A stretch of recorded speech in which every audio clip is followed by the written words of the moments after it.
Vice President Kamala Harris has been at the top of the Democratic ticket for 9 weeks, and she's yet to hold a single news conference and has only done a handful of interviews.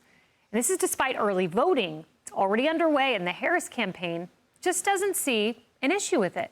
Harris's senior communications advisor, Brian Fallon, telling Politico, quote, people should not read too much into what some have described as a shortage or a lack of interviews.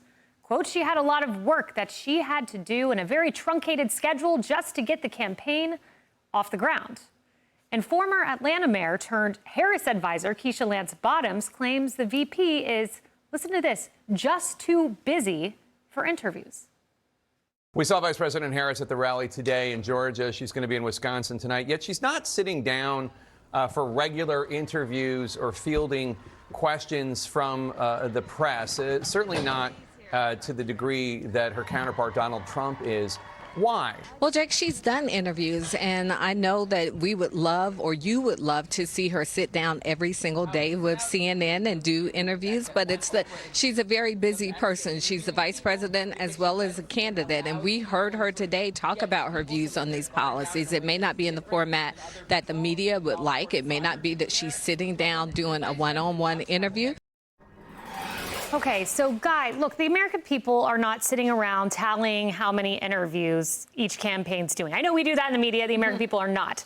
But here's the thing. In New York Times and CNN, there's a common theme. And voters say, we want to know specifics from Kamala Harris. So if you're too busy to communicate with the American people now, you're not going to be very busy on November 6th if Donald Trump wins the election.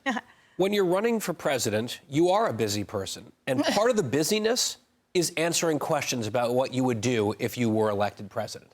This is ridiculous. Like, I know we're all kind of used to it because we talk about it every day.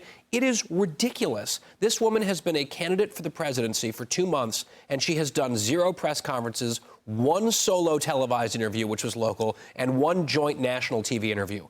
That's it. And a couple of, radio interviews. And she's flip-flopped on virtually every position she's ever had with no explanation. This is crazy that this is going on. And I love that they're using the truncated campaign as an excuse. It's truncated because you threw out the nominee that was elected.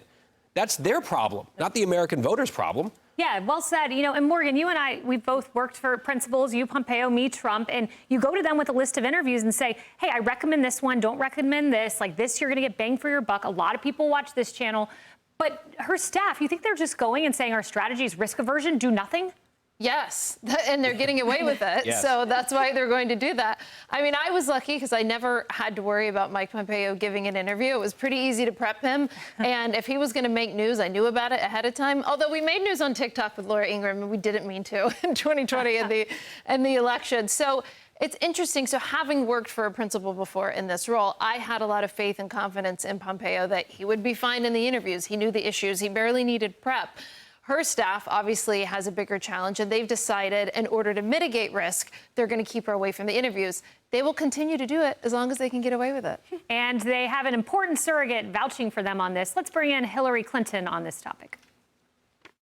She does not have to do it, Kara. I'm going to just cut to the chase. In fact, she's put out policies on her campaign website. Anybody who's truly interested can go and read about them. She referenced policies. She actually doesn't just have policies and concepts. She has, plans about what to do. I think it's it's a double standard, and it's a double standard that is partly because they are still getting to know her, but also because they're still grappling with the idea like, oh, am I really going to vote for a woman to be president and commander-in-chief?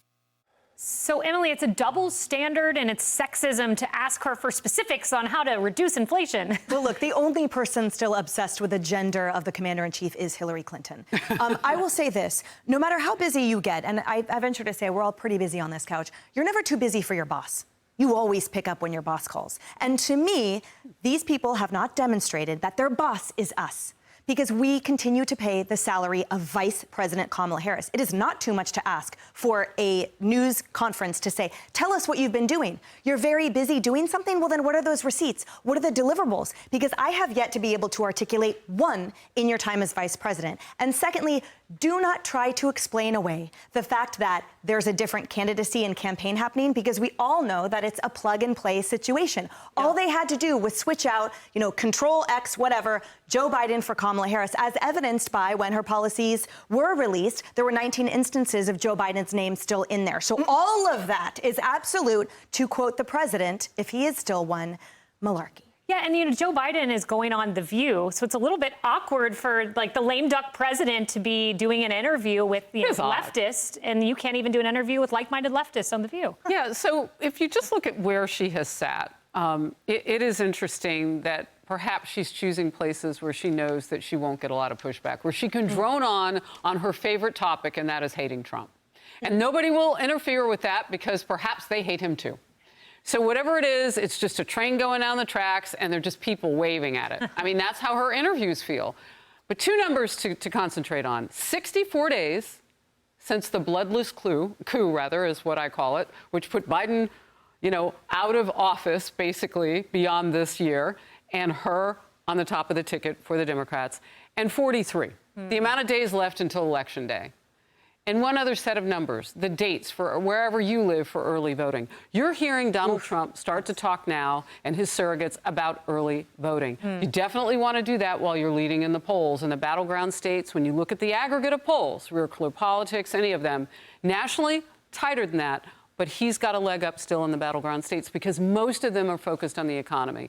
I don't think you're going to see her sit down unless she has something major to roll out. Maybe, I don't know, maybe there's something going on. They always say the October surprise. Maybe she'll give us foreign policy. Oh, I'm not holding my breath, but maybe that's the October surprise. We'll wait and see. Hey everyone, I'm Emily Campagno. Catch me and my co-hosts Harris Faulkner and Kaylee McEnany on Outnumbered every weekday at 12 p.m. Eastern, or set your DVR. Also, don't forget to subscribe to the Fox News YouTube page for daily highlights.